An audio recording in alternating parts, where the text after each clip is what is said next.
Hi everybody. Welcome back to the Probation podcast. I'm Evan. I'm Sage. And we are back from our little hiatus. For several months. It's been a while, but it's because we were super busy in different states, so we weren't able to do this together. Summer was a busy one. Summer was a really busy month. Why don't we just get right into that? Yeah, let's just talk about it. Let's talk about summer. Should we talk about Pride first? Because that was like the catapult. I think that's the perfect place to start. I'll give like a quick recap of like May, June, because I need to talk about the M word. Oh, right. The M word. Okay. So summer started off really rough for me. Let's just say that. The second to last day I was in New York, I got in a fight with the boy that I was talking to, basically dating. I was dating him actually at that point. Yeah. And he told me that he thought we jumped into this too quickly and that it wasn't going to work. We needed to give each other more time to like get to know one another. And I was like, oh, that's so fucking funny because that's exactly what I said to you 3 days before you asked me to be your boyfriend. So that happened. We came to a conclusion and we just kept talking. And then he kept just progressively really getting on my nerves until the point where I like couldn't stand him as a person or a significant other. And then I just decided to completely cut him out of my life. And he probably will be the first person to watch this because he still views my profile on everything and every chance he gets to look at me.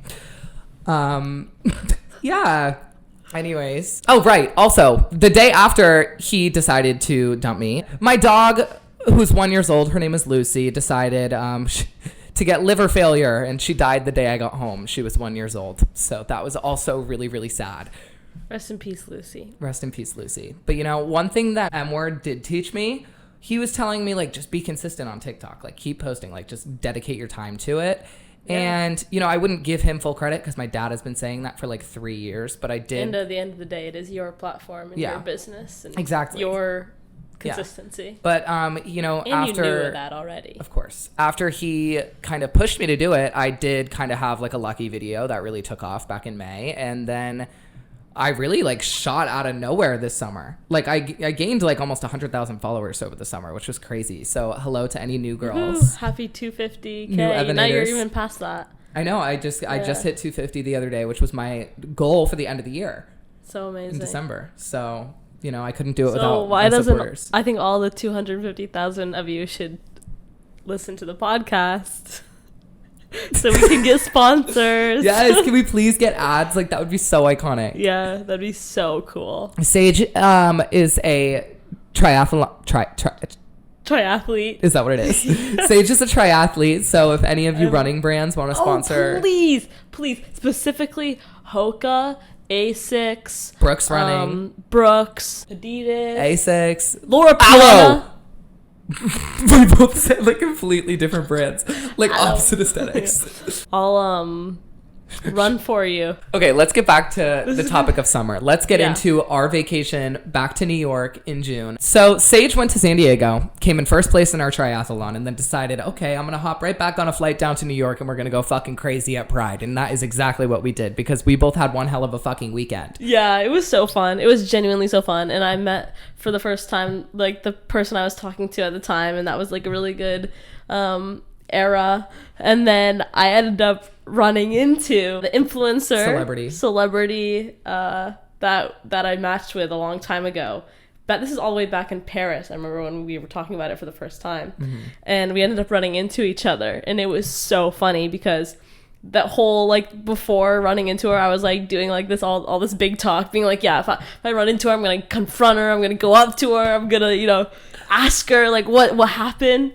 And so because she ghosted Sage for no reason. Just that's why she was going to ask what happened, but we were just like tipsy and lying to ourselves.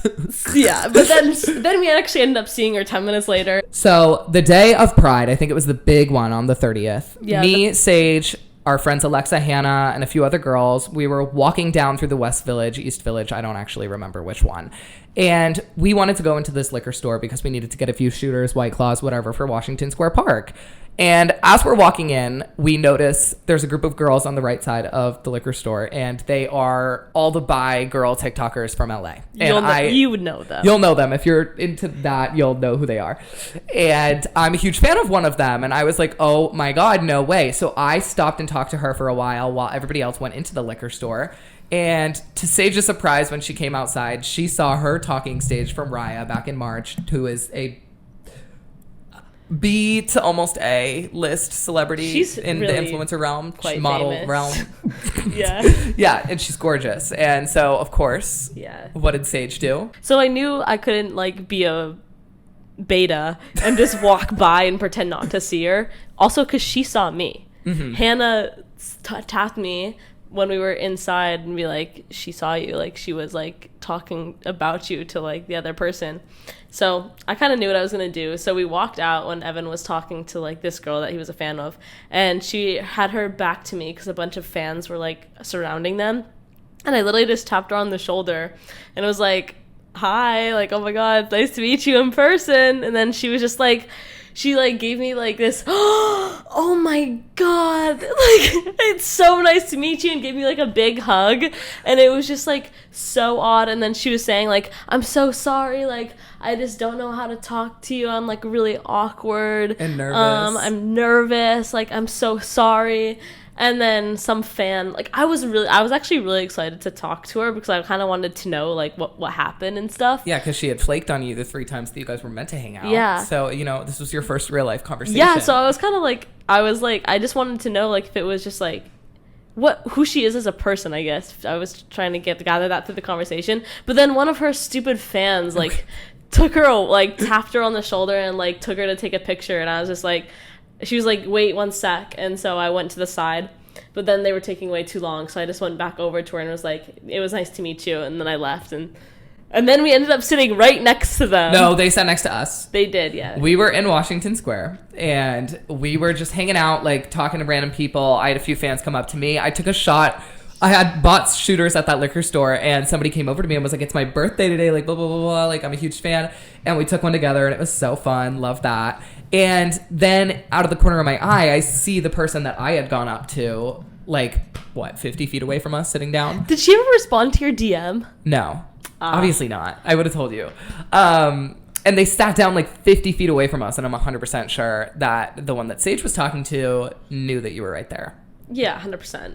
It was just so weird. I'm like, what was the point of talking for like that long and like calling and FaceTiming? Mm-hmm. No, and it was a real talking stage. And making plans if it wasn't. I don't think it's over. Oh, it's over. No, I think something like we're gonna either run into her again somewhere. I would love to run into her again because I know she would really like me in person. Well, how couldn't she? Yeah, charismatic, triathlete. Yeah, Team USA. Now I have a little bit of clout too. And Sage got her first backwards hat, and now she looks just like a masked lesbian. And she looks so good in it. Sage looks like the cutest little butch I've ever seen. That was the end of Pride, and then we went to the Hamptons together, too. We did. We went to the Hamptons together with a boy that I was kind of talking to at the time. He had messaged me while I was still with the previous boy. And he was like, hey, it's been a minute since we talked. Like, I've been in the Hamptons for part of the summer. Like, I'd love to grab a drink with you if you get the chance. And I was like, oh, sorry. Like, I'm actually with someone now, but whatever. He asked me if I wanted to go as friends. And then the next day, me and stopped talking. So I just said his name. We stopped talking. So I was like, yeah, let's do it. Why not? And then so we hung out and it was good. And we went to the Hamptons with me, him, and Sage. I love him. Sage like, does genuinely, love him. like, him and I still text sometimes on Instagram. Do you guys talk more than I do? Probably, yeah. I really, like, he's a really cool guy. I mean, we were just kind of in different eras in life right now. Yeah. There's a bit of an age gap, so I think that was part of the problem. But he is such a cool person. Like, he's so down to earth. He's so intelligent. He's so creative and motivated. And I think those are the most attractive traits in people. 100%. And he genuinely, like, is the epitome of, like, dedication. He will go somewhere with what he's trying to do. That was really nice. That was a really nice thing to say, yeah. And I agree. No, he is like the best. I just don't know what. And he's very I think there was talented. just a lack of like. I think you guys, your lives just cannot parallel each other right now. You guys are just way too different. But I do think that we will remain like very good friends. So yeah, we decided to go stay with him for a few nights, and the Hamptons. It was the first time that I had gone. It was the first time for you too, right? Yeah. I thought it was beautiful. Yeah, some of the houses there. Insane. Yeah, he had a few. So yeah, he had a few houses in the Hamptons. Yeah. So that was like we had a very chill time for the first few days until me and Sage came back Tuesday, And while I was still in the Hamptons with Sage, he had asked me what my 5th of July plans were. And I was like, oh, like I'm probably going to go home. Like I live on the coast of Massachusetts, as some of you guys might know. So in my town, the 4th of July is just a huge thing. Like everybody ties up their boats on this one island and everybody just gets like drunk, fucked up, socializing with people you never see unless it's the 4th of July. And then they do this like live performance at this like really pretty park that's on the water. So it's just like a great holiday. And I told him that. And he was like, oh, that's a shame. Like, I'm going to... Should I just bleep out his name? Yes. I'm going to his house on the 5th of July, and I'd love to have you as my +1. Like, they'd be happy to have you. And I was like... Because this person is top-tier A-list celebrity. Like, in huge. one of the biggest... He's the star of one of the biggest sitcoms to ever exist. 100%, yeah. Like, this person is crazy. Like, Leonardo DiCaprio level. Yeah, I think you could say that. Yeah. Probably. Right? Yeah, just like maybe like a little pebble step underneath, because Leonardo DiCaprio was like the pinnacle, and he then was like the straight peak yeah, for like a long time. Yeah, and then that's him. And my mom and my dad and my brothers and a lot of my friends are really big fans of this guy. And I had seen him in a bunch of stuff as well, so I knew exactly who he was, obviously, because he's an A-lister. Can we give a hint? No. Okay, no hints. If you know, you know. But yeah, so we got invited. So I call my mom literally like 15 minutes after he invited me to this. And I'm like, Mom, I just got invited to like 5th of July party by like the guy that we're staying with. Like, I need to go. Like, I have to extend my trip. And she's like, girl, extend that trip. You're going. Yeah. She's like, Evan, you're not coming home. You need to do this for me and like at least try to get a photo or something. Oh, so, you got a lot more than a photo. Anyways. So it was a party. It was definitely a party. It was the biggest house I've ever been to in my entire life. Beautiful property, giant pool, lots of fun. He definitely took a liking to me. We really hit it off. Everybody else there was super nice. He was definitely the nicest. And that's all I'm going to leave this at. If I ever get on the canceled podcast or call her daddy, I will give the entire story in depth, every single detail.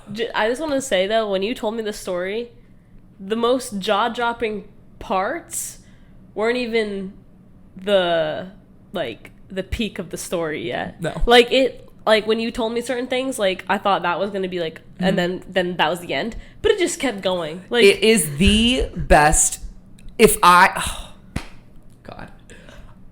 I wish I could tell this on the internet, because it would literally just... It would break the... It would break the internet. It would truly internet. break the internet, and I don't really want to do myself dirty like that. Yeah, because he could be your gateway to Survivor. So... The guy is not Jeff Probst, for the record. Oh my god!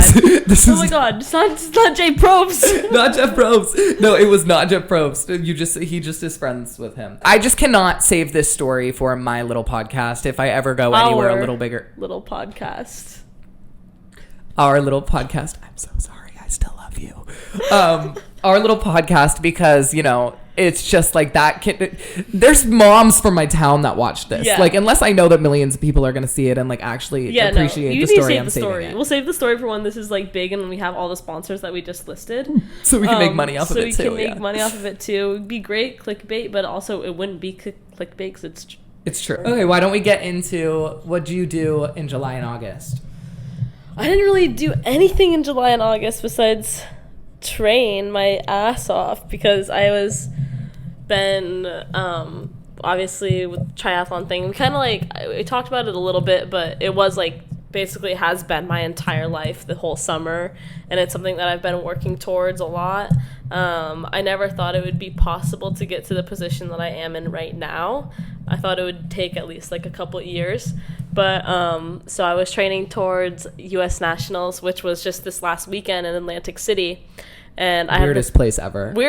Weirdest place. It's like a run-down Vegas, and all of the casinos are like either abandoned, or like just really shitty. Or empty. It's just the weirdest place ever. It's a beautiful beach, just not a great area. Very odd people as well. Very odd people. But I have the best friends ever, and they all came down to watch my race, and it literally was so special. So this was a US Nationals race. So in order to qualify for this race, you had to be top 2 or top 15% of everyone in your age group.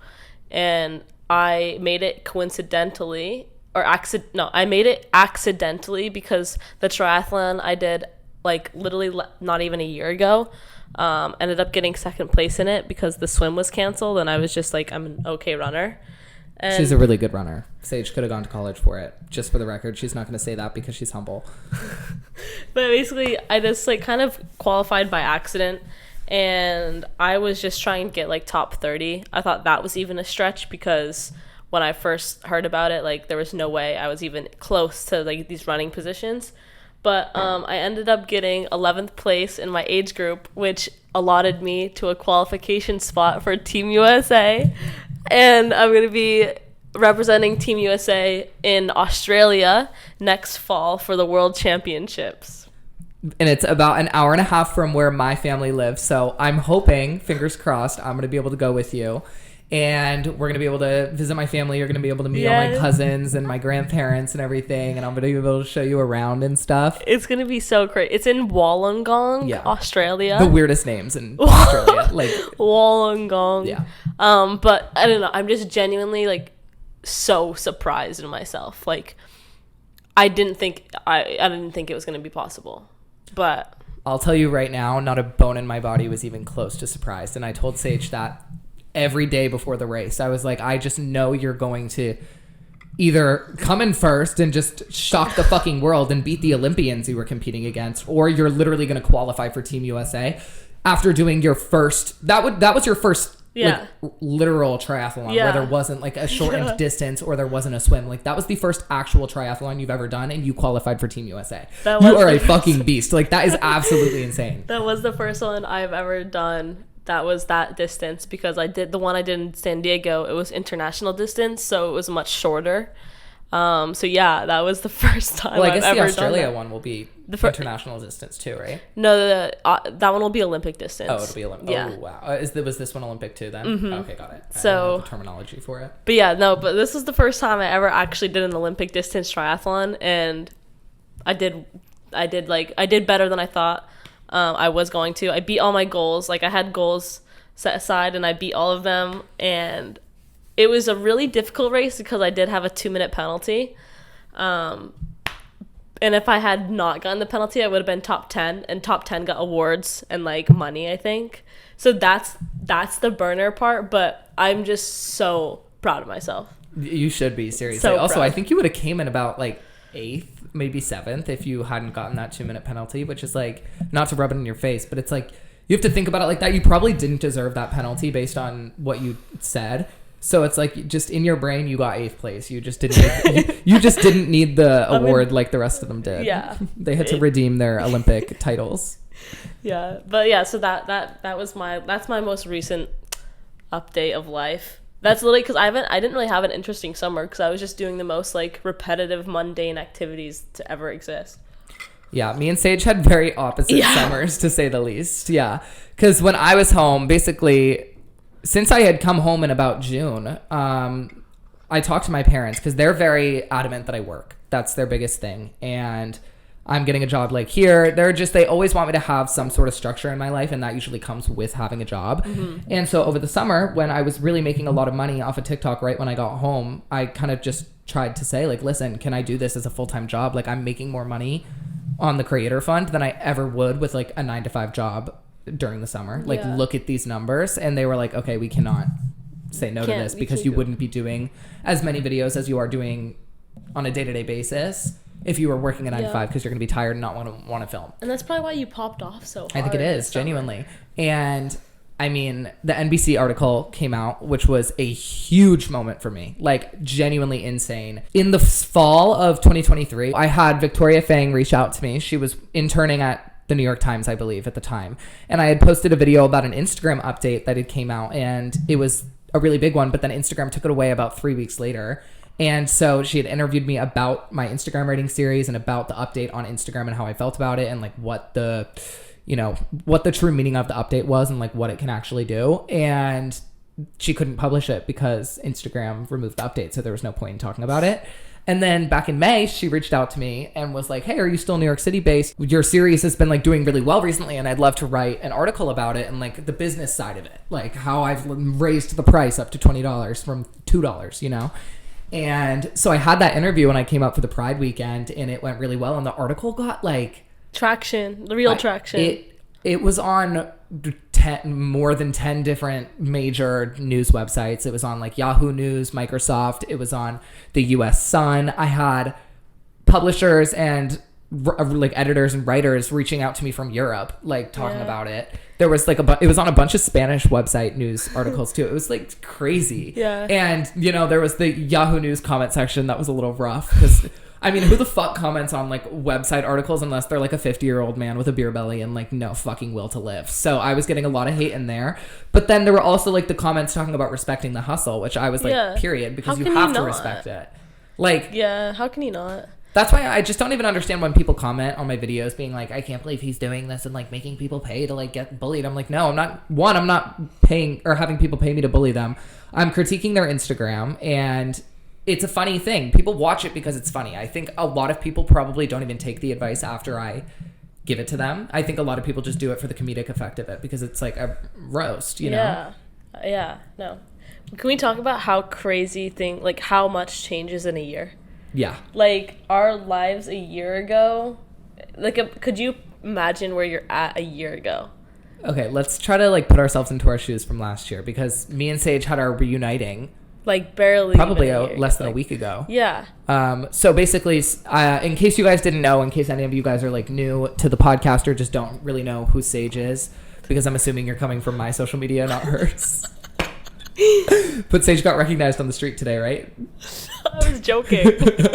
I'm just kidding. So basically, Sage and I went to boarding school together at a school called Northfield Mount Hermon, and she was a senior when I was a sophomore, and we became really good friends, and we hit it off, and we had a radio show together. And another big deal about us at the boarding school was we were both very known to get into a lot of trouble, which is where we got the name Probation Podcast. Yes. I stayed for my junior year. Sage went to college at, you want to tell this part? This is your story now.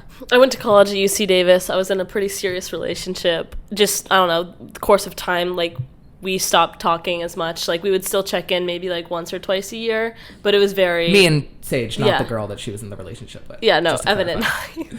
Evan and I would check in, like, once or twice a year. I know I saw you once, like, the year after you graduated, or no, your senior year. Sage came and visited NMH to hang out with me and a few of our other friends like Maggie and Esther for a day, and that was right before she went to college. And then we saw each other again in I think March or February of 2023, right when I moved into this apartment. And then that was like when we were still in touch. Like we were still like talking I'd say every other month for like that year. And then after that, it definitely faded out. Like when you started at FIT and I was like back in my senior year at like a new school and stuff. Yeah. And then I reached out because I decided to go to Pace and I knew Sage was in the city. So I was like, hey, like let's meet up again, like hang out, hit it off. Sage hooked up with one of my friends. And, you know, that was just the start of it all because it just got to so many more numbers after that. You love saying that. I do. I love to say But basically, like a year ago today, we had just started becoming friends again. I think I was just so unwell a year. Like, I was thinking about it recently, actually, because this is whenever all the shit went down. And, like, a year ago today, like, I was just going through it. Like, a lot of shit was going down. I had friends, but I wasn't really confident that they were my actual friends just because of things that were being told to me. And I just felt at a loss. I didn't think that I had my feet into the ground at all. Like, I was just going through it, like starting from square one, and just to see where I'm at now. Like, I never, ever, ever thought this would ever be possible like a year ago today. Mm-mm. The people that I'm friends with, the people that that are in my life, the support that I have now, I could never even dream of having like a year ago. And it was all that I was wishing for. It was all that I wanted. It was all that I was hoping for. And it just shows that, like, just trusting that time heals and your thoughts really create your reality. And, like, this whole year I've been doing a lot of work on, like, mental health and, like, manifesting and journaling. And it remains a prominent part of my life. and it just shows, and it's just real. It's true, you know? It's just, like, it makes me really happy to, like, reminisce on the growth in the past. I hadn't seen Sage the way she was like that in my entire life, like, of knowing you. I feel like you were at, like, a very, very, very low point in your life, and I think you felt kind of lost. And I think that me and you, since I was brand new to the city and you already had knowledge of the city, but you were kind of starting over, we were able to kind of just really figure ourselves out here together. Mm-hmm. And it was like the best. It was magical. And now, after like a year of being friends, like really close friends, like gone to Paris together, we've started a podcast, we went to London together, we went to California twice together. Mm-hmm. We're going again soon. Shout out Gia, Jenna, and Kendall. Mm-hmm. We've just created honestly like a community of people too. We were promoters together. We were club promoters. Oh my god. No, I was actually thinking about this the other day. Like, when you use the word community, that's like exactly what I was thinking, because I have like friends that I didn't meet like with Sage or through Sage, and Sage has friends that I didn't meet through her or whatever, but we've connected all of our friends in a sense, where it's like, if I was hanging out with Sage and I got invited to something with like a group, I would bring Sage with me and it would be completely normal, and it would be the same thing for you. Like, we kind of can just go together without it feeling weird or like off or like separate. Yeah. Know? And we recently did like a shoot for this card game that's going to be in Target and Amazon, and we're doing another shoot for them again this weekend. And I don't know, I just feel like I've been saying this since August, since I moved back, but I just think that this year is going to be really big for both of us. I agree. Like, really huge. Really big. And I like have just the best energy surrounded by the friends that we have right now. Just life in general, like everything just seems perfect. Everything's just good besides right love now. life. But. Besides the love life, we're both in a dry spot. But also, like, I'm so happy with that, because like it's giving me time to focus on friendships with people that I had in my life that I wouldn't be able to secure these friendships with if I was focusing on a love life. Does that make sense? That's fair. I guess I can go into my love life really quickly. Yeah, go into your love life. Okay. So basically, in my love life, it's a big, hop from yours, I guess. I don't know. There's this boy. I think he's super cute. We've met, I think, like once or twice in person, but we've known who each other were since like May-ish. He's literally my type to a T. I'm not putting too much energy into this man because, again, there's factors that are in the way, but I am low-key down bad, and I do have a separate private story for him where I post certain things, not other things, because I don't want him to see all of it, but I'm on like his private story, so he has to be on one of mine. Oh, gosh. I know. Like, I'm so down. Like, I get it, though. I get it. It's so bad. So it's just him? It's him? Literally just him on the story, and Aiden like begged me to put him on it too, so he could like see and make fun of me, and I like couldn't. I'm so physically embarrassed. Yeah. That's very embarrassing. But it's okay. Everyone does crazy shit like that. Like, I don't think I'm the only person that's done that. No, before. Of course not. I've never done it, but well, yeah, but you also like aren't, a social media, like, you don't do that stuff. You wouldn't ever do that stuff. You'd decide to like, you'd go through her story highlights and find her favorite painting, and then like go take a photo of it in like, what's the place called? The Met. Oh my god, I literally forgot the name of the Met. And you would go and take a photo of her favorite painting in the Met as if it was one of yours too, and then you'd post it on your story so that they'd be able to. That's kind of what I did with But person. You knew the painting, didn't you? Or no, it was the artist. No, so what I did was I knew she was like Russian, mm-hmm. or like at least she knew Russian. So what I did was.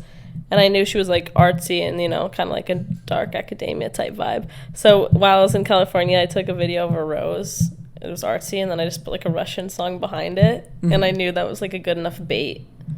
And then she swiped out. She liked the story. Oh. There you go. And then 2 days later, that's when I like messaged her because mm-hmm. I saw like something. Yeah, I forget what it was. Wasn't it the book? The book, yeah, The Little Prince. So Sage decides to take a more like artistic, deep methodical approach, and I decide to not post the photos of me blacking out with my eyes crossed for him to see. So I have a private story. We're on the same page.